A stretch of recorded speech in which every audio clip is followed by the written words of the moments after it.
The sharp slap echoed through Betty's diner like a gunshot. The elderly Evelyn Thompson touched her burning cheek, coffee soaking through her church dress. Officer Ryan Matthews stood over her, hands still raised, badge gleaming under the fluorescent lights. This is one of those stories that cuts through the noise. One of those real-life stories that makes you question everything you thought you knew about justice. One of those touching stories that starts in humiliation but ends in transformation. It was a Sunday morning in Oakwood, Georgia. Evelyn had just left church. She wore her best dress, carried her worn leather portfolio, and wanted nothing more than her weekly slice of peach cobbler. Instead, she got a lesson in power. Have you ever watched someone's dignity get stolen in broad daylight and wondered if justice was just a word we tell ourselves to sleep at night? Evelyn Thompson had lived in Oakwood for 43 years. She had raised 2 children in the century-old house on Oakwood Drive. She had worked 30 years as a nurse at County General. She had buried her husband, an Army Vietnam veteran, with full military honors. Every Sunday followed the same rhythm: the morning service at New Hope Baptist Church, breakfast at Betty's Diner, home to call her son. This Sunday started no different. She slid into her usual booth by the window. The leather portfolio settled beside her, its navy insignia barely visible under years of wear. Betty, the diner owner, waved from behind the counter. 3 white patrons sat scattered across the room. A teenager scrolled through his phone in the corner booth. Officer Ryan Matthews sat 2 tables away, uniform crisp, baton resting against his chair. Evelyn ordered her cobbler and coffee. When it arrived, she stood to refill Matthews' cup, a courtesy the kind nurses develop after decades of caring for people. Matthews stretched without warning. His elbow jutted into the aisle. Evelyn's hand bumped his arm. Coffee splashed. 3 drops hit his sleeve. The diner went silent. Matthews' head snapped up. His eyes locked on Evelyn. Something cold flickered there, something that had nothing to do with coffee. "Watch where you're going, Grandma." His voice carried across every table. "People like you need to learn your place." Evelyn froze. The coffee pot trembled in her hand. "Sir, I'm so sorry. I didn't see your arm. Let me get you." "Sorry doesn't unstain my uniform." Matthews stood, 6'2", 200 pounds, 19 years on the force. "You people always making messes others got to clean up." The phrase hung in the air. "You people." Evelyn set down the coffee pot. Her nursing training kicked in. Stay calm, de-escalate, assess the situation. "I'm happy to pay for dry cleaning," she said quietly. "Happy?" Matthews stepped closer. "I don't want happy, I want compliance." His baton tapped against the table. Tap, tap, tap, each one a small threat, a reminder of who held power in this moment. "You carrying ID, proof of residence? How do I know you're even supposed to be in this establishment?" Evelyn's hand moved slowly to her purse. She produced her driver's license with steady fingers. 1247 Oakwood Drive, right there in black and white.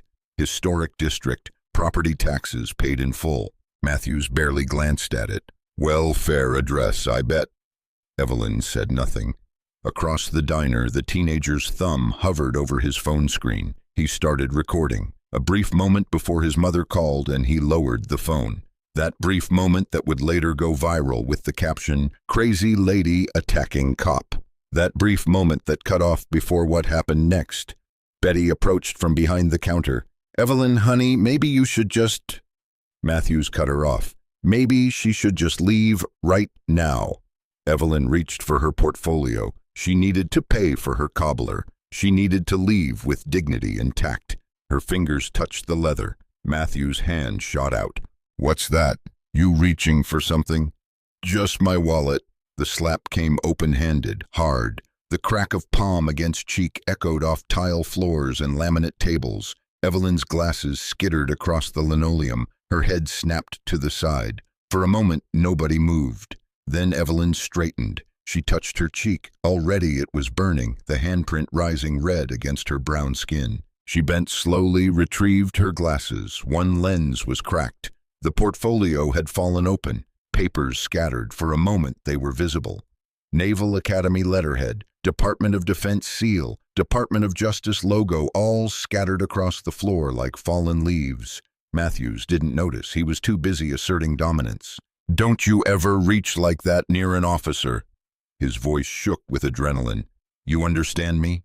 Evelyn gathered her papers with trembling hands, not trembling from fear, from something else, something colder, clinical, the way she had gathered instruments during surgery when a patient was crashing and every second mattered. She was assessing, calculating, documenting. Her phone buzzed. The screen lit up. Ethan missed call. The wallpaper showed a young man in dress blues, Navy SEAL trident gleaming on his chest, arm around his mother.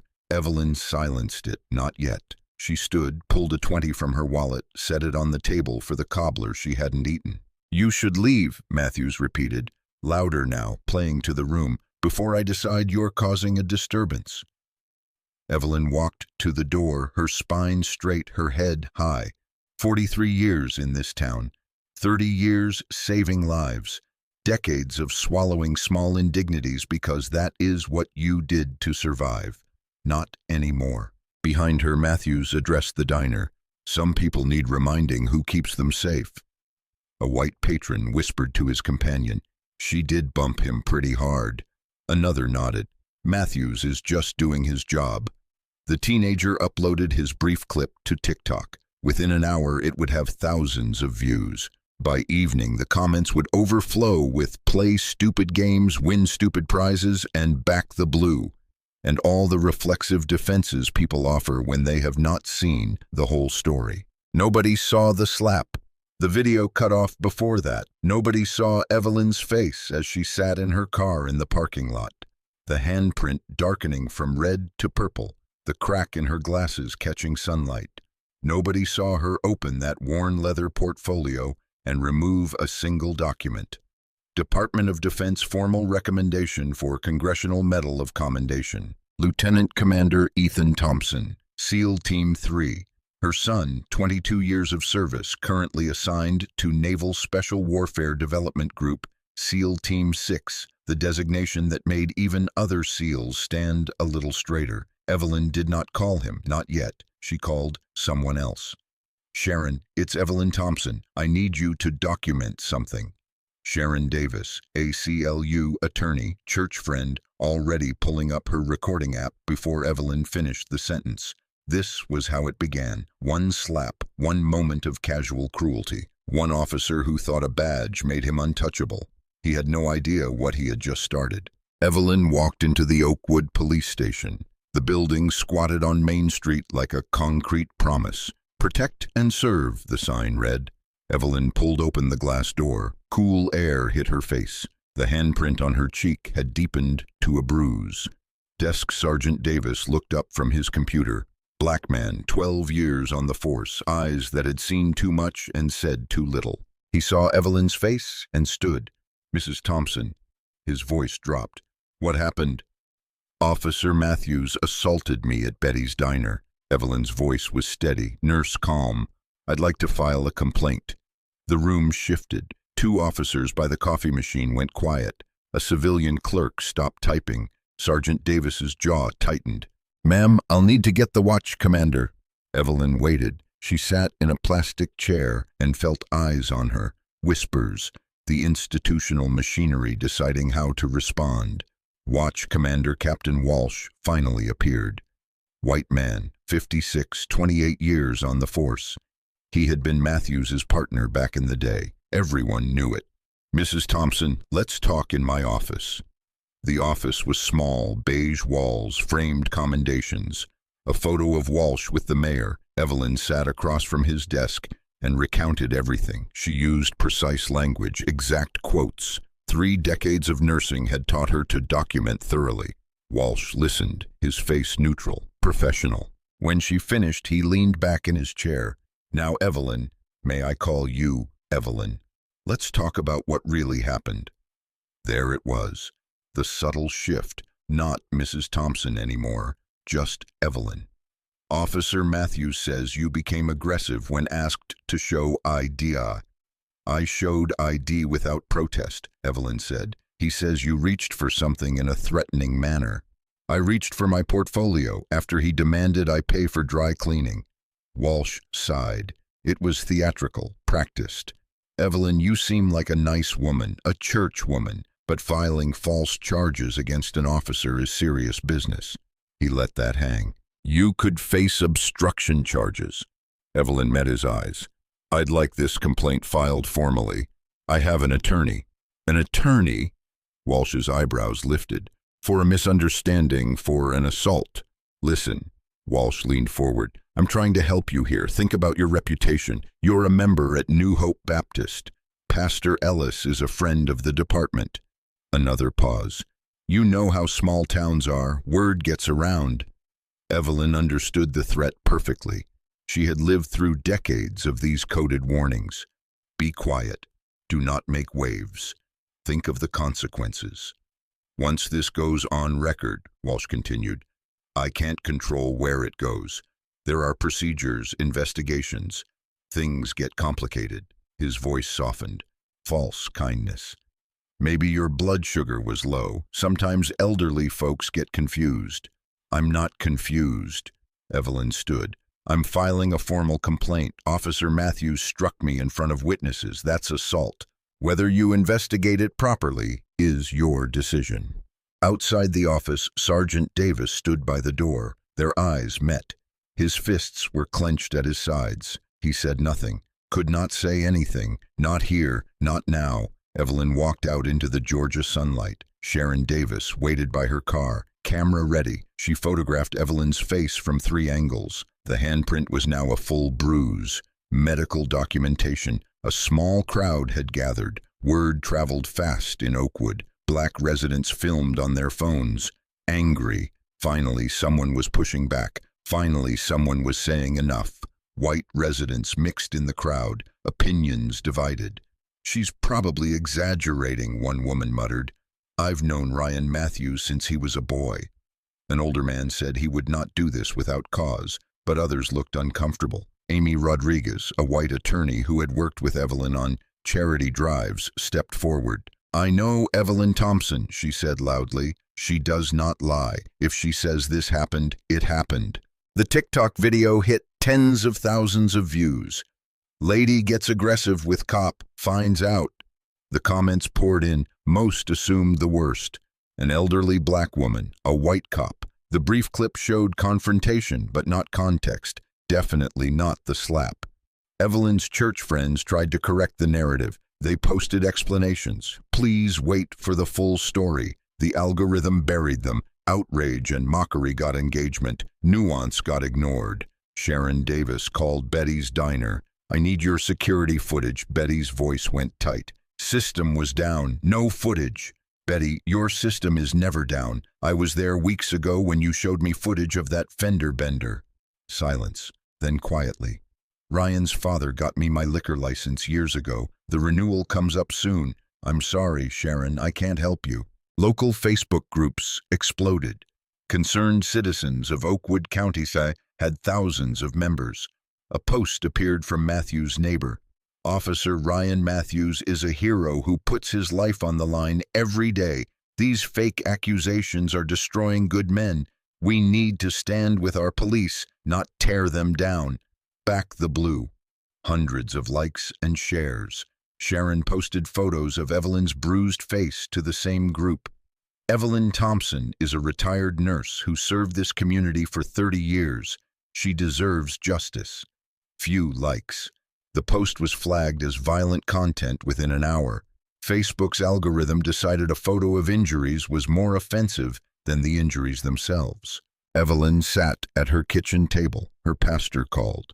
Evelyn, I've been praying on this. Maybe it's best to let it go. Matthew's family is powerful. They know people. I'm worried for your safety. Her sister called. What if they come after the house, your pension? Daddy always said, don't poke the bear. Even some church members called. Why make trouble? Pray about it. Forgive and move on. That's the Christian way. Evelyn hung up the phone. She looked at her refrigerator. 2 photos held by magnets. Her late husband in Army dress uniform. Ethan in Navy dress blue standing next to the vice president at a medal ceremony. 2 generations of service, 2 generations of swallowing injustice to keep the peace. She picked up her phone. Not Ethan. Not yet. Another number. Patty, it's Evelyn Thompson. Brigadier General Patricia Reynolds, Judge Advocate General's Corps, Department of Defense. They had met at Walter Reed years ago when Evelyn was volunteering and Reynolds was recovering from surgery. They had stayed friends, church ladies who had seen the world and understood how power actually worked. Evelyn, it's been too long. How are you? I need guidance on something as a citizen, not as Ethan's mother. Reynolds' voice sharpened. Tell me everything. Evelyn recounted every detail. Reynolds asked questions like the lawyer she was. She was specific, procedural, looking for leverage points. At the end, Reynolds went quiet. Evelyn, you've been patient your whole life. You've played by rules designed to keep you quiet. You've been the good one who doesn't make waves. A pause. How's that worked out? Evelyn touched her bruised cheek. Not well. Then stop being patient. Make the other call. Evelyn dialed her son. Somewhere in the world on a secure line, a phone rang. Lieutenant Commander Ethan Thompson, SEAL Team 6, had just returned from a classified operation. He was exhausted, stripping gear, ready to sleep. He saw his mother's number, missed calls. He answered immediately. Mom? Ethan. Her voice was steady, but he heard beneath it. 22 years of reading voices in crisis situations. I'm fine, but I need to tell you something. She told him everything. Every word Matthews said, every moment of humiliation, the slap that echoed through a diner while people watched and did nothing. Ethan's jaw set. His teammates saw the shift. They knew that look. They gave him space. Did he file a counter-report? Ethan's voice was tactical now. Mission mode. Not yet. Good. Mom, don't respond to anyone. Not police, not lawyers, not social media. Just document everything. Sharon's doing that. Yes. I'm not going to touch him, Mom. Evelyn exhaled. She had worried about exactly that. Her son was trained to neutralize threats, but he was also trained in discipline, in following rules, even when rage burned hot. I'm going to do something worse, Ethan said. Ethan Thompson made calls, not angry calls, tactical calls, the same precision he used planning operations in hostile territory. Identify the objective, map the terrain, exploit every advantage, neutralize the threat legally, systematically, permanently. First call, Brigadier General Reynolds. This is Commander Thompson. Ma'am, my mother was assaulted by a police officer. I'm requesting legal support through proper DOD channels. Reynolds' voice was careful. Ethan, you know I can't intervene in civilian matters. I'm not asking you to intervene. I'm asking you to connect me with the Civil Rights Division at DOJ. Protocol requires a referral for civil rights violations committed against military family members. You know the regulation. Silence, then consider it done. Second call, Department of Justice, Civil Rights Division. This is Lieutenant Commander Ethan Thompson, SEAL Team 6. I'm filing a complaint under Title 18, United States Code Section 242, Deprivation of Rights under Color of Law. He rattled off the statute like he had memorized it because he had. The attorney on the other end sat up straighter. Navy SEAL filing federal civil rights complaints was unusual. SEAL Team 6 operators filing complaints was unprecedented. Ethan provided everything: witness names, medical documentation, the TikTok video, Sharon Davis's photos, a timeline so precise it could have been a military after-action report. We'll open an investigation, the attorney said. I need more than an investigation. I need a case number. I need status updates every 72 hours. And I need this flagged as pattern and practice potential. Ethan's voice was flat, professional, because this is not Officer Matthews's first complaint. It is his fourth. How do you know that? Because I spent hours going through FOIA requests, court records, and news archives.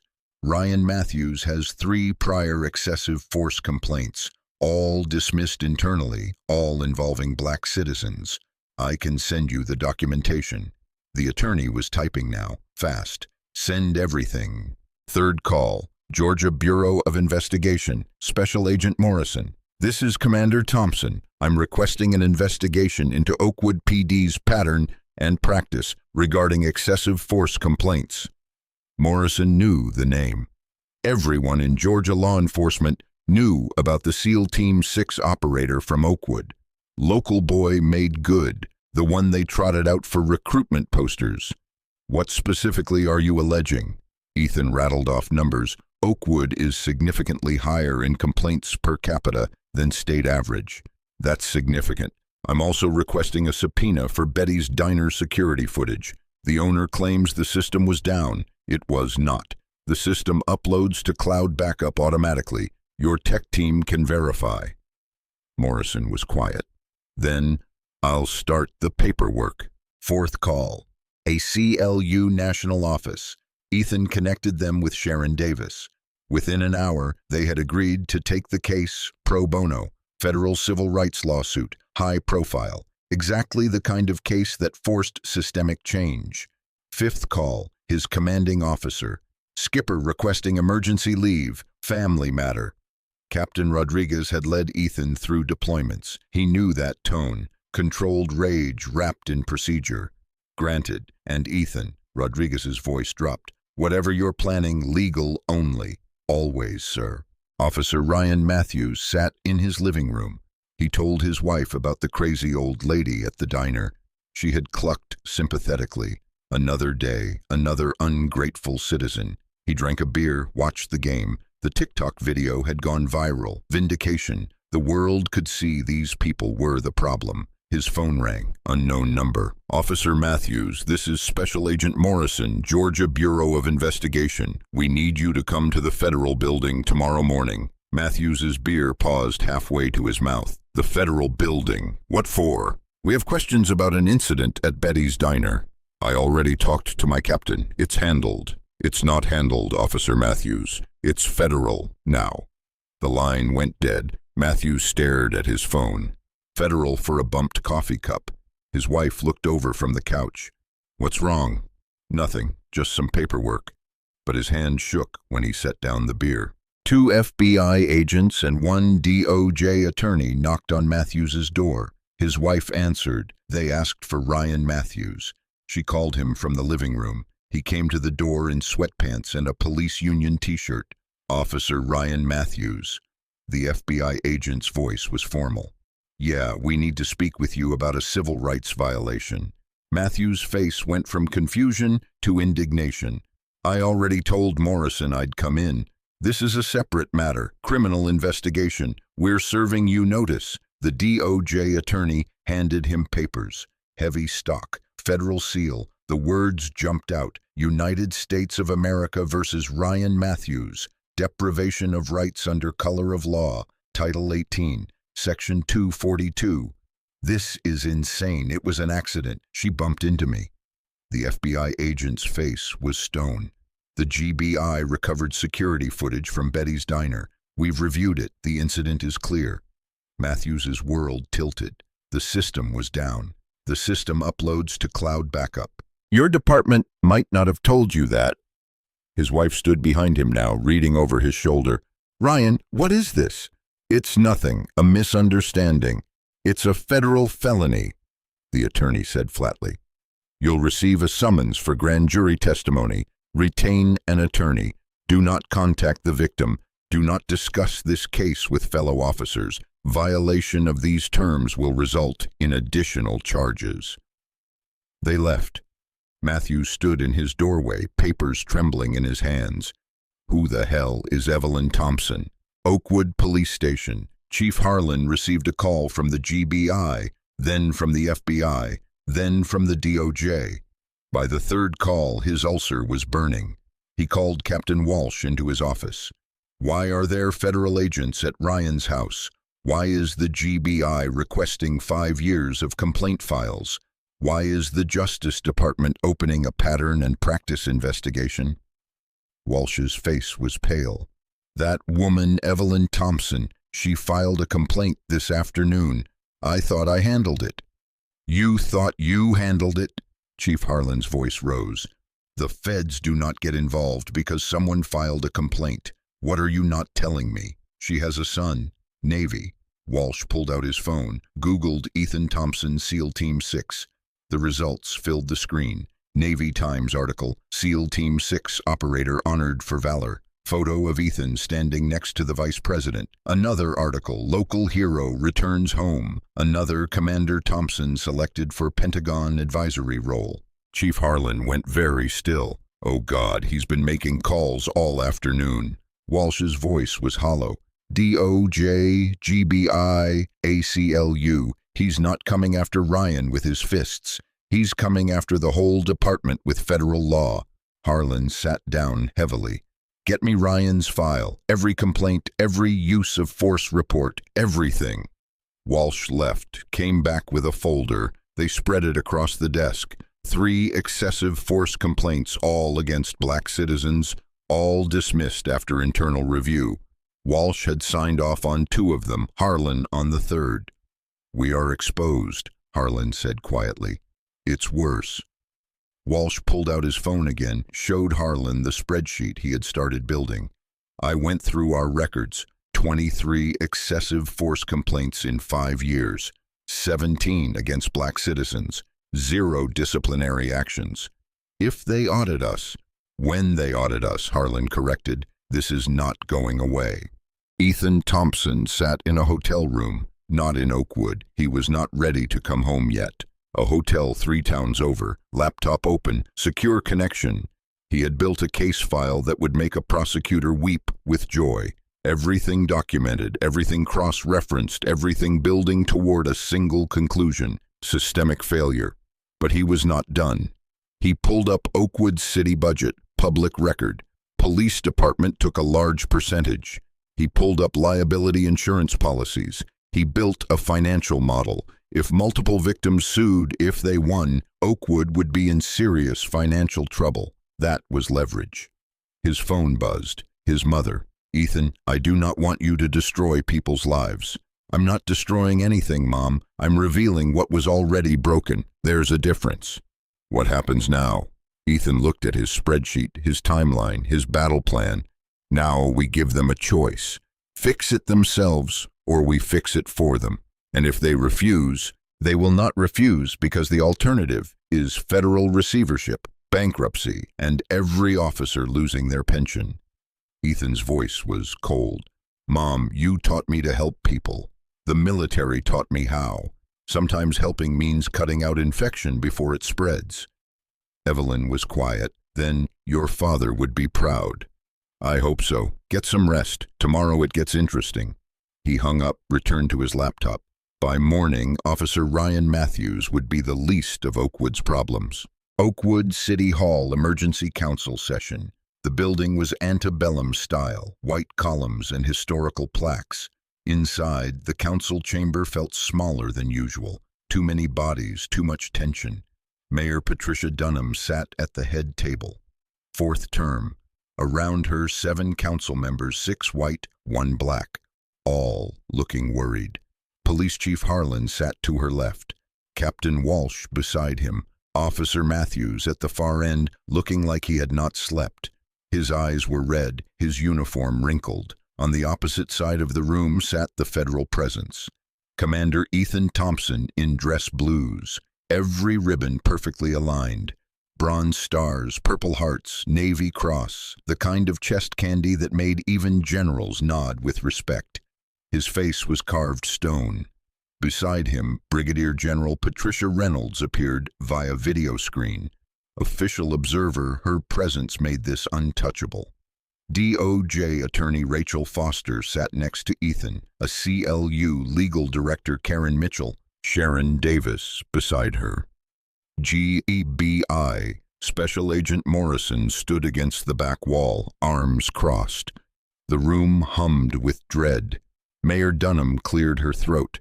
Commander Thompson, we appreciate your service to our country, but this is a local matter that, ma'am, assault under color of law is federal. Ethan's voice was respectful but immovable. That's why 3 federal agencies are here. With respect, this stopped being local the moment Officer Matthews struck my mother. Dunham's jaw tightened. She looked at Matthews. Ryan, tell your side. Matthews leaned forward. He had rehearsed this. She became aggressive when I asked for ID. I perceived a threat when she reached into her bag. I used necessary force to... May I? Ethan opened his laptop. A projector flickered to life.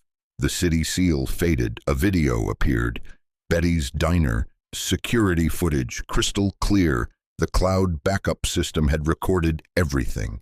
Evelyn bumping Matthews's arm. Accidental, obviously accidental. Matthews's face transforming. Rage where there should have been understanding. Audio caught every word. People like you need to learn your place. The coffee incident, the baton tapping, the ID demand. Evelyn reaching for her portfolio, calm, non-threatening. The slap, open-handed, vicious. Evelyn's head snapping sideways. The video stopped. Silence in the chamber. One council member looked away. Another stared at the table. The black councilman, Reverend James Porter, had tears in his eyes. Mayor Dunham's face was pale. Ryan. Ethan clicked to the next slide. That's incident 1. There are more. The presentation was military grade, precise, devastating. Slide 2. Pattern and practice. Over 5 years. Oakwood PD has had 23 excessive force complaints. 17 involved black citizens. 0 resulted in discipline. Ethan's voice was lecturer calm. Compared to state average, Oakwood is significantly higher in complaints per capita. A chart appeared. Oakwood stood alone at the top. Every other similar-sized Georgia town clustered far below. Officer Matthews, 3 complaints.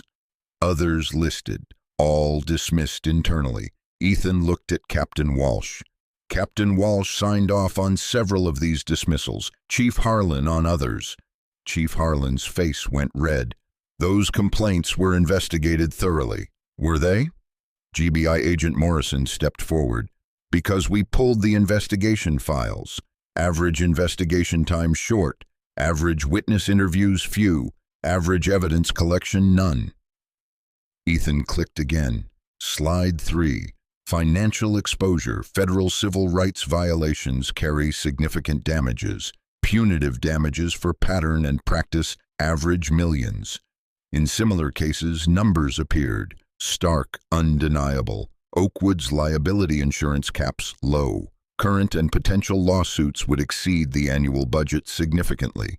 Council member Sarah Chen, the only attorney on the council, did quick math on her notepad. Her hand stopped. She looked up at the mayor. Her expression said everything.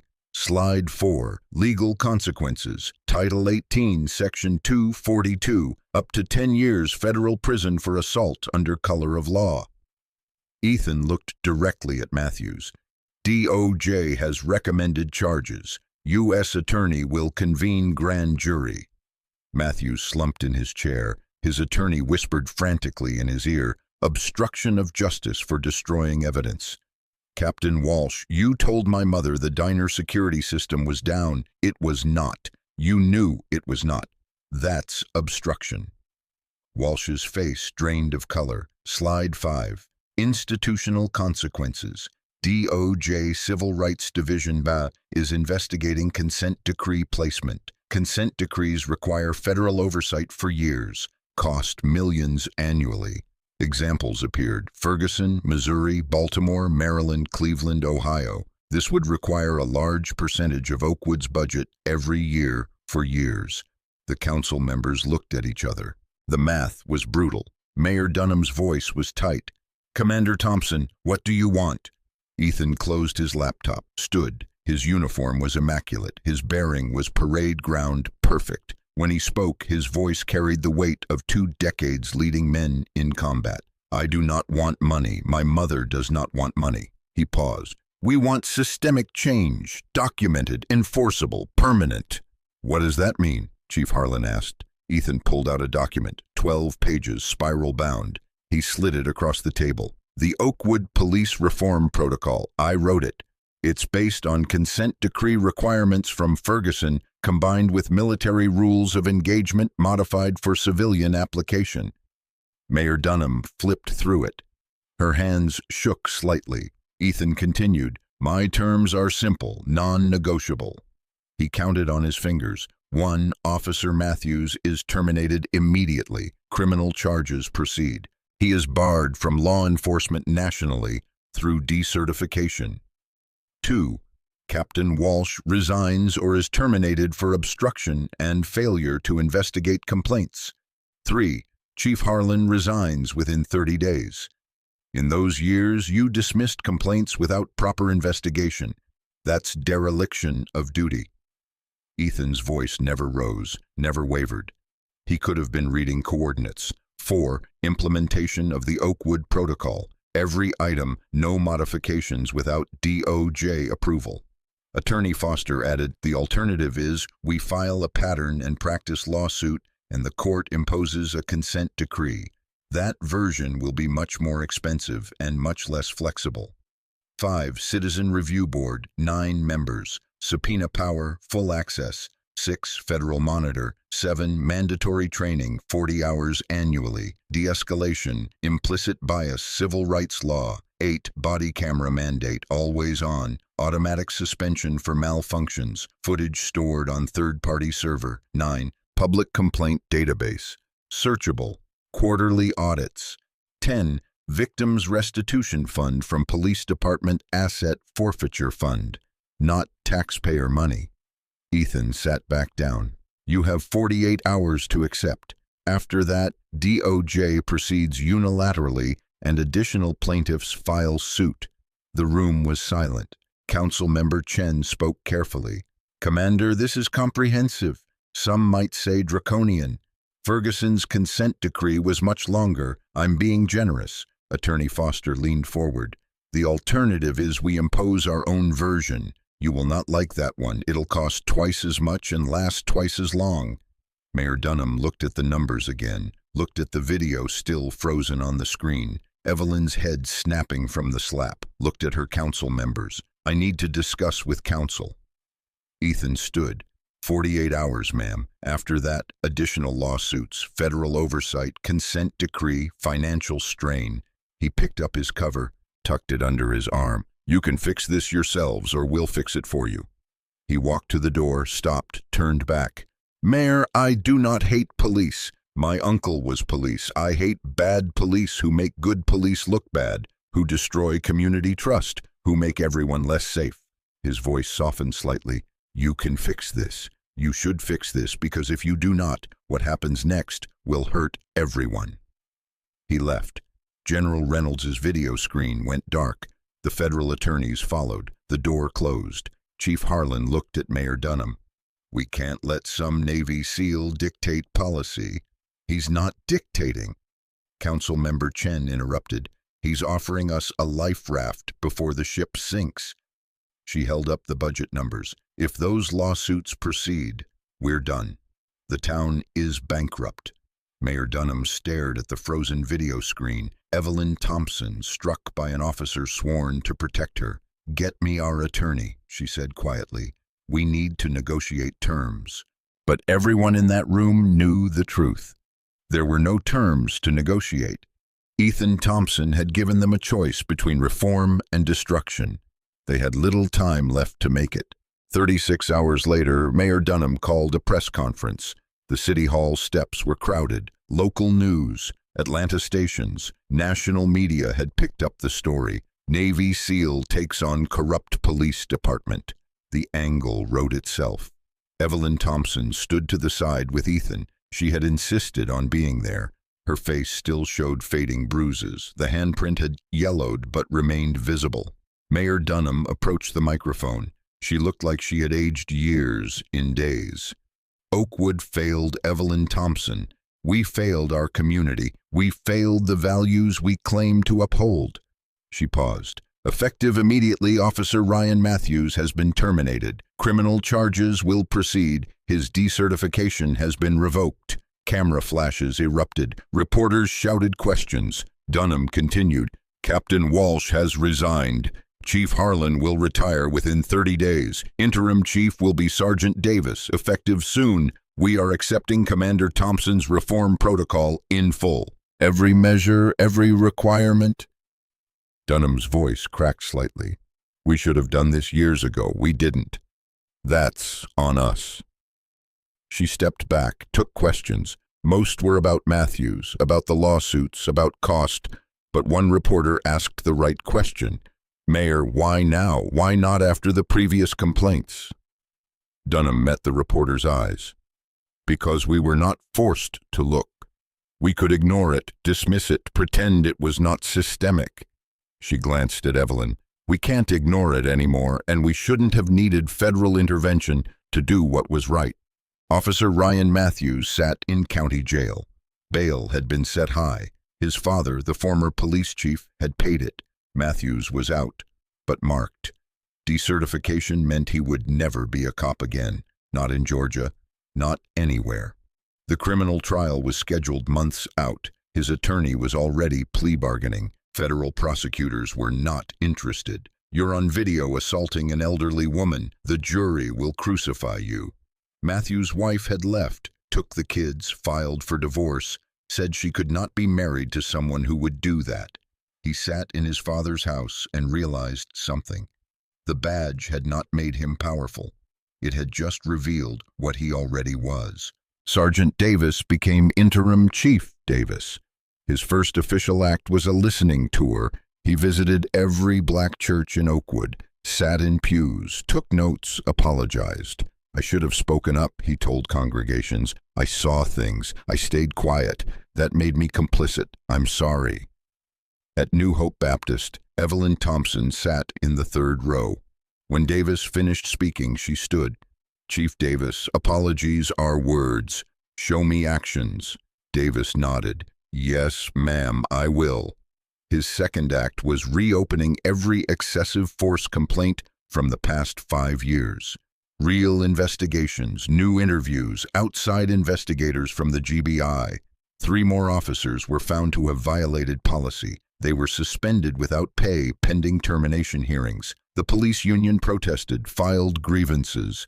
Davis did not back down. Bad cops make all cops targets, he told the union president. You want to protect them? Fine, but not on my watch. 30 days after the City Hall confrontation, the Oakwood Community Oversight Board held its first meeting. 9 members. Evelyn Thompson was one of them. Reverend Porter from the City Council, 2 legal experts, 1 police liaison, Chair Reverend Thomas McKinley, Evelyn's pastor, the same pastor who had initially told her to drop it. He had called her privately and apologized. I was scared. Fear made me a coward. Thank you for being braver than me. The board's first action was auditing 5 years of complaints. The findings were damning. 17 excessive force complaints involving black citizens. 0 properly investigated. Pattern of dismissal, intimidation, victim blaming. The board published its findings online, transparent, public, undeniable. The body camera mandate went live. Every officer issued new cameras. Cloud storage with a third-party vendor. No local control. Automatic activation when cruiser doors opened or weapons were touched. First month, 0 technical malfunctions. Funny how technology worked when accountability mattered. Use of force incidents dropped significantly in months. Officers knew everything was recorded. Behavior changed. The training overhaul began, 40 hours annually. De-escalation took many hours. Military contractors taught it. Former SEALs, Army Rangers, Marines, people who had operated in war zones with stricter rules of engagement than Oakwood cops had on Main Street. Ethan volunteered hours.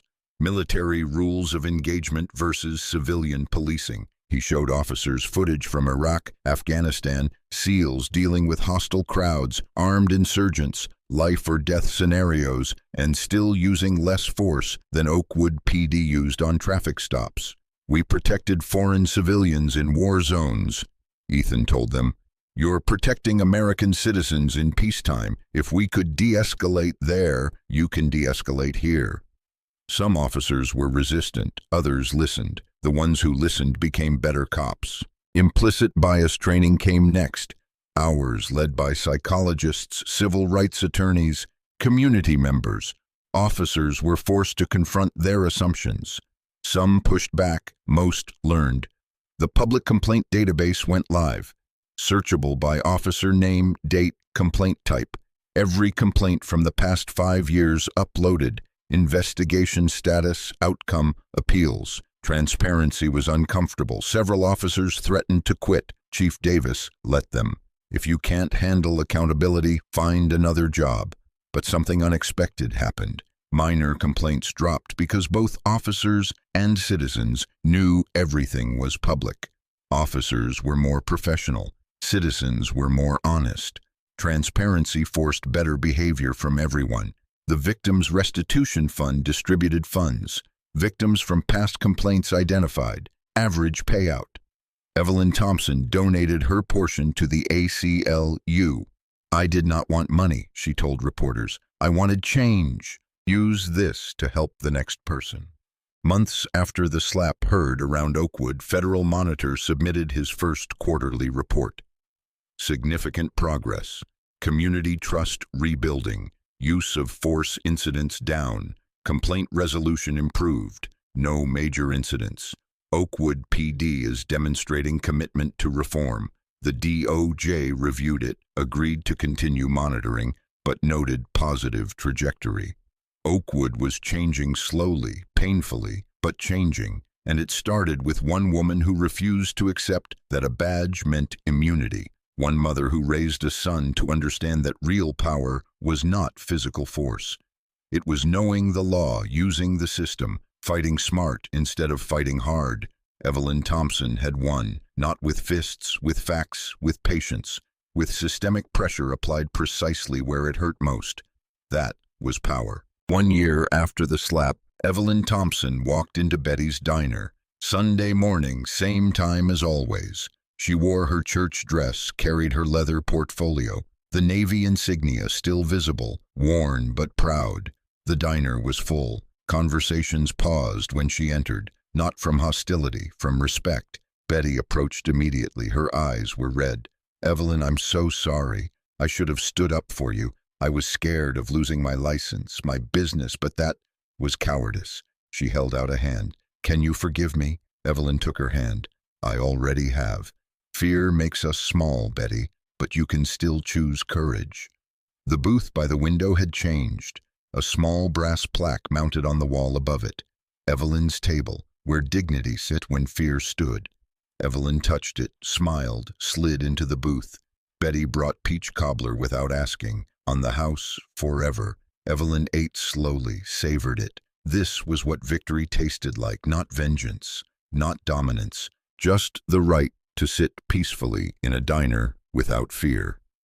Ethan visited that afternoon. He was on leave. He had spent most of it consulting with other police departments. Ferguson, Baltimore, Louisville. They wanted to know how Oakwood had reformed without federal litigation. The Thompson Protocol, they called it. Departments across states had adopted it. The Department of Justice had issued guidance memo referencing Oakwood as a model. Ethan sat across from his mother, watched her finish her cobbler. You okay, Mom? I'm better than okay, baby. Evelyn smiled. I'm free.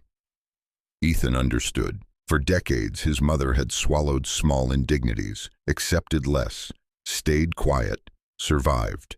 Not anymore. Matthew's trial is next month, Ethan said. Evelyn nodded. She had been subpoenaed to testify. She was not afraid.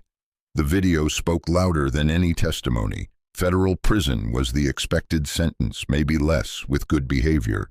I do not hate him, Evelyn said quietly. I hope prison teaches him what the badge could not. Some people need to lose everything to find their humanity.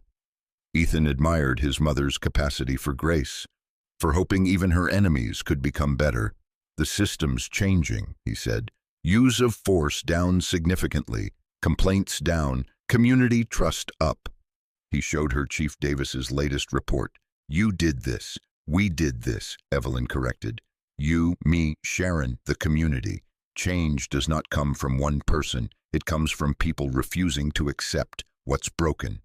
They sat in comfortable silence. Mother and son, nurse and warrior, two people who had spent their lives protecting others. Different methods, same values. As they left, Evelyn noticed something.